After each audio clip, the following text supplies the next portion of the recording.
کی ایک دن خواب میں حضور کریم صلی اللہ علیہ وسلم کی زیارت ہوئی. آپ نے فرمایا ما جفانی یا بلال، اور بلال یہ کیا غضب کر رہے ہو، مدینے سے دور چلے گئے، ملنے بھی نہیں آتے.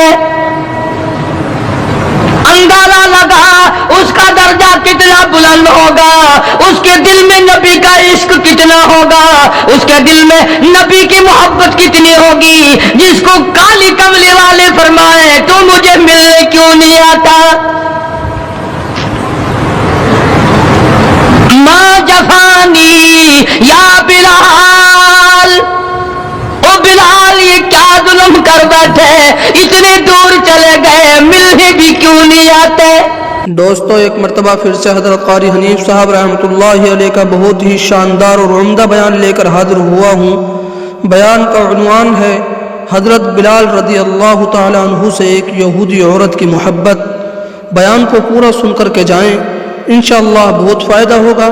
بیان کے اندر اور بھی بہت ساری باتیں موجود ہیں، آئیے مل کر توجہ کے ساتھ میں اس بیان کو سنتے ہیں. بلال اسی وقت اٹھا، سواری لی، تیز رفتار سواری پہ سوار ہو کر مدینے پاک پہنچا. سیدنا بلال کو دیکھ کر مدینے میں کوہرام مچ گیا. نبی کا مؤذن آ گیا، کالی کملی والے کے دربار کا غلام آ گیا. سارے لوگ چاروں طرف جمع ہو گئے. حسنین کریمین رضی اللہ تعالیٰ عنہما کو جا کے ملے، بلا کے لائے. فاطمۃ الزہرا کے لخت جگر بیٹو، علی مرتضیٰ کے شیر جوانوں، تمہاری بات نہیں موڑیں گے، ذرا اذان کی فرمائش کرو، اذان تو دے دے نبی کے زمانے کی، بلال آئے ہوئے ہیں. جنابی بلال حبشی رضی اللہ تعالیٰ عنہ نے مدینے کی مسجد میں، مسجد نبوی میں کھڑے ہو کر جب اذان شروع کی، مدینے میں کوہرام مچ گیا. عورت مرد باہر نکل آئے، چلو نبی کے اذان زمانے کی اذان آئی ہے، چلو شاید دیدار ہو جائے. سیدنا بلال حبشی رضی اللہ تعالیٰ عنہ ان غریب صحابہ میں سے ہیں جنہوں نے ابتداء اسلام میں بڑے دکھ اٹھائے، بڑی پریشانیاں جھیلی. صرف کہنے سننے کی بات نہیں، اور خداوند عالم نے ان کے مقدر جگائے. اللہ تمہیں توفیق دے، تم سارے کے سارے حج بیت اللہ کرو، مکے جاؤ، جا کے دیکھو جس مقام پہ سیدنا بلال نے کوڑے کھائے، مار کھائی، آج وہاں مسجد بنی کھنی ہے، اور کوڑے مارنے والے جہاں رہا کرتے تھے وہاں بیت الخلا بنا ہوا ہے.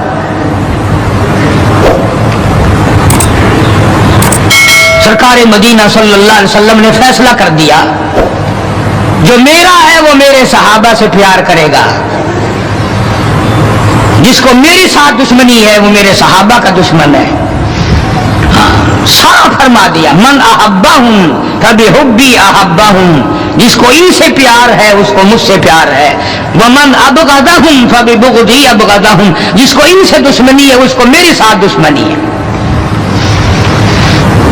جب تم ہو شادیوں میں جا رہے ہو، اجی یہ اور معاملہ ہے، الیکشنوں میں سر پہ اٹھائے پھر رہے ہو، اجی یہ سیاسی معاملہ ہے. اور صحابہ کرام کی عزت کے سامنے سیاسی معاملہ کیا ہوتا ہے؟ وہ کون سی سیاست ہے جو صحابہ کرام سے ہٹ کر ہے؟ وہ سیاست نہیں، وہ بدماشی ہے. کون کہتا ہے یہ سیاست ہے؟ اپنی عزت بناتے ہو، محمد کریم صلی اللہ علیہ وسلم کے یاروں کی عزت کو مٹاتے ہو.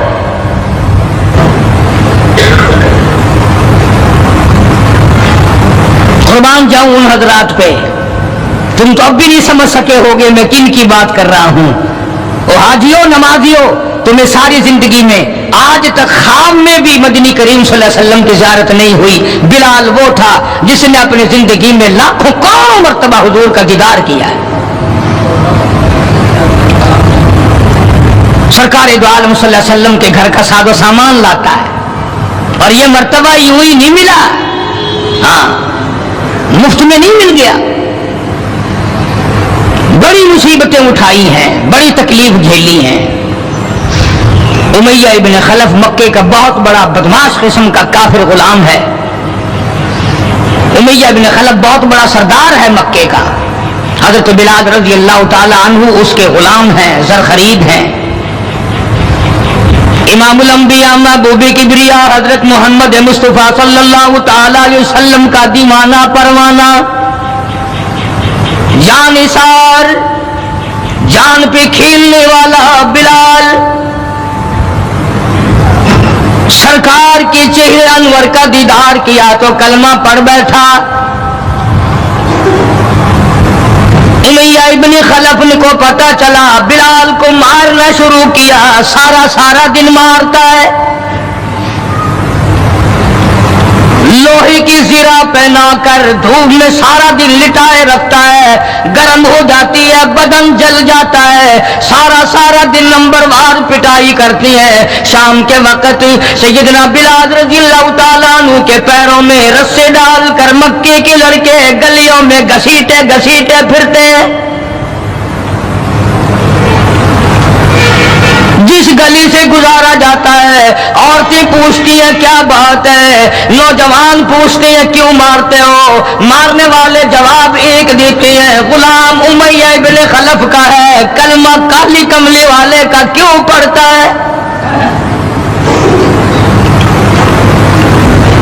چمڑا اڑ گیا، ہڈیاں سالم نہ رہی، روزانہ گھسیٹا جاتا ہے، روزانہ مارا جاتا ہے، روز مار کے امیہ ابن خلف تھک گیا۔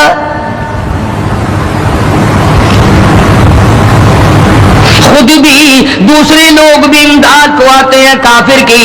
سیدنا بلال رضی اللہ تعالیٰ عنہ کے گلے پہ پاؤں رکھ کر پورا وزن ڈال دیتا ہے، سینے پہ پتھر کی چٹان رکھتا ہے، کمر کے نیچے دہکتے ہوئے بھڑکتے ہوئے کولے اور شعلے ہیں، آگ بجھ جاتی ہے مگر بلال غریب کو چھوڑا نہیں جاتا۔ آج کوئی مار کھائے گا عورتوں کے پیچھے، کوئی زمین کے پیچھے، کوئی دولت کے پیچھے، کوئی مکان کی وجہ سے، کوئی دکان کی وجہ سے، کوئی کرسی کی وجہ سے، کوئی شہنشاہیت کی وجہ سے، کوئی وزارت کی وجہ سے، کوئی سفارت کی وجہ سے بلال مار کھاتا ہے۔ قرآن کہتا ہے وَأُوذُوا فِي سَبِيلِي وَقَاتَلُوا وَقُتِلُوا لَأُكَفِّرَنَّ عَنْهُمْ۔ خدا کہتا ہے یہ وہ لوگ ہیں جنہوں نے مار کھائی میری راہ میں، میرے نام پہ مار کھائی، میری وجہ سے مار کھائی، زبان پر مصیبت آئی، جان پر مصیبت آئی، مالی تکلیف پہنچی، بھوک پیاس کی تکلیف اٹھائی۔ خدا فرماتے ہیں میرا بندہ تکلیف اٹھاتا ہے، میں سامنے کھڑا ہو کر دیکھتا ہوں وَأُوذُوا فِي سَبِيلِي، اور میرے بندے میں تجھے دیکھ رہا ہوں، میرے نام پہ تجھے مار پڑ رہی ہے۔ جناب بلال حبشی رضی اللہ تعالیٰ عنہ کی ذات اقدس ہے، مار کے تھک گئے، اکتا گئے، سزا دے کر تھک گئے، مگر بلال اپنے ایمان میں، اپنے یقین میں، اپنی توحید میں، ختم المرسلین صلی اللہ علیہ وسلم کی رسالت میں کسی قسم کی ملاوٹ کرنے کو تیار نہیں۔ تمہیں تو آج اگر تھوڑا سا کوئی کہہ دے کہ اس سال کاروبار میں تجھے منافع اسی لیے تو نہیں ہوا کہ تو نے فلانے بابے کو نہیں مانا، فلانے بابے کی پوجا نہیں کی، فوراً کروٹ بدل جاتا ہے، چلو بھائی اب کے بابے کو ہی مانیں گے۔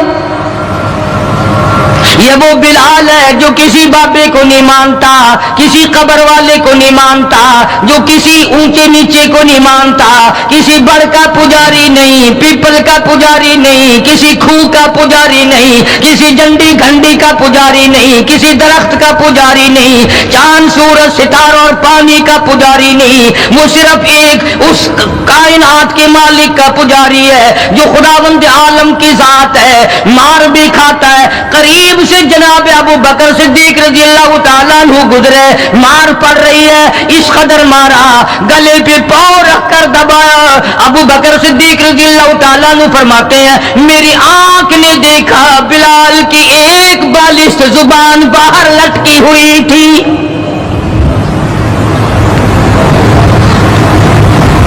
کمال ہے، اتنی تکلیف اٹھا رہا ہے، جب بھی ذرا سا پاؤں پرے کو ہٹایا، سانس آیا، فوراً آواز لگاتا ہے اللہ احد، میرا خدا ایک ہے، میرا معبود ایک ہے، میرا کارساز ایک ہے، میرا پیدا کرنے والا ایک ہے، میری جان کا مالک ایک ہے، واللہ علی کل شیء قدیر، وہی ہر چیز پہ قادر ہے، میری جان پہ بھی اسی کی قدرت ہے، میری یقین پہ اسی کی قدرت ہے، اور مارنے والوں میں سچا عاشق ہوں، تم مارتے تھک جاؤ گے، میں مار کھاتا نہ تھکوں گا، اس لیے جس کی وجہ سے مار کھا رہا ہوں وہ حی قیوم ہے، میں اسی کا بندہ ہوں۔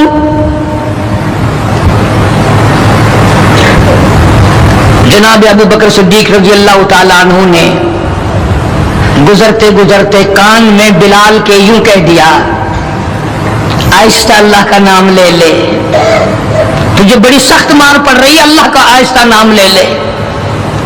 جناب بلال رضی اللہ تعالیٰ عنہ فرماتے ہیں مجھے بڑا دکھ پہنچا، تکلیف ہوئی، اور یوں فرمایا ابو بکر اور اگر کوئی کہے تو کہے، تو نہ کہو یہ بات۔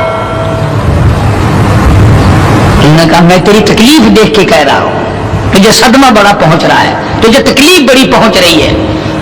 جناب بلال حبشی رضی اللہ تعالیٰ عنہ فرمانے لگے ابو بکر میں تجھے کیا بتاؤں، جب میری کمر کے نیچے کولے، میرے سینے پہ پتھر کی چٹان، اور میرے گلے پہ امیہ ابن خلف کا پیر رکھا ہوا ہوتا ہے، اور وہ وزن پورا ڈالتا ہے، میری جان نکلنے کو ہوتی ہے، مجھے پروردگار کی طرف سے آواز آتی ہے او میرے بلال تیرا کیا حال ہے؟ جب وہ ذات سامنے آئے میں کیسے آہستہ کہوں، اور میرا حال پوچھنے والا خدا ہو میں کیسے آہستہ اللہ کا نام لوں؟ بدنصیب قوم آج تو نہ آہستہ اللہ کا نام لیتے ہیں نہ زور سے اللہ کا نام لیتے ہیں، چھوڑ ہی دیا، نماز چھوڑ دی، قرآن کی تلاوت چھوڑ دی، اللہ اللہ کرنا چھوڑ دیا، مسجد میں آنا ہی چھوڑ دیا۔ یہی وجہ ہے کہ آج کافروں کا ڈنڈا اور مسلمانوں کے سر ہیں، پٹ رہے ہیں ساری دنیا میں۔ کون ہے مارنے والا مسلمان کو اگر ہم مسلمان ہوں؟ جناب ابو بکر صدیق رضی اللہ تعالیٰ عنہ نے یہ بات سنی تو حیران ہو گئے، بڑا عجیب طریقے سے مصیبتیں اٹھائیں، بڑی بڑی تکلیفیں جھیلی، مار مار کے بلال حبشی کو تھک جاتا تھا۔ ایک دن سیدنا بلال رضی اللہ تعالیٰ عنہ کو اتنا مارا حضرت بلال رضی اللہ تعالیٰ عنہ فرماتے ہیں مجھے یقین ہو چلا کہ آج میرا وقت آ گیا، آج میرا دم آخری ہے۔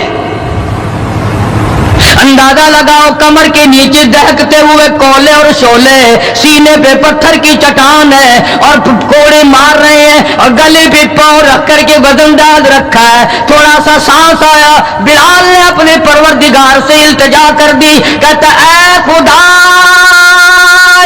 خالق کون و مکان، اے خدا سر قلب سر جہاں، اور میرے مولا زبان نہیں ہل سکتی، کیسے تیرا نام ادا کروں؟ لب حرکت کرنے سے عاجز آ گئے، زبان باہر نکل گئی، میں کس طرح تیرا نام لوں؟ دل میں تجھے پکارتا ہوں، کہتا او میرے مولا مجھے مار کی پرواہ نہیں، مجھے تکلیف کی پرواہ نہیں، میرا حال یہ بنا ہوا ہے جو تیری مرضی ہو وہ کر میرا حال، عشق میں ثابت قدم ہوگا بلال۔ اور میرے مولا مجھے اب اوپر اپنے اتنا یقین آ گیا، اب مجھے اپنے اوپر بھروسہ اتنا ہو گیا، جو تکلیف آئے پرواہ نہیں، میں تیرا نام چھوڑنے کو تیار نہیں۔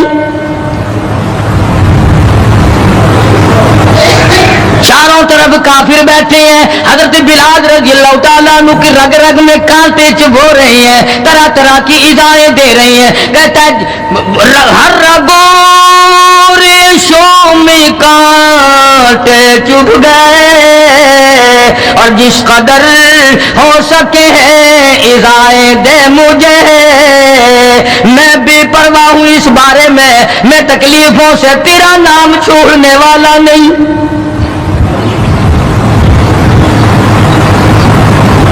جناب ابو بکر صدیق رضی اللہ تعالیٰ عنہ نے حال دیکھا.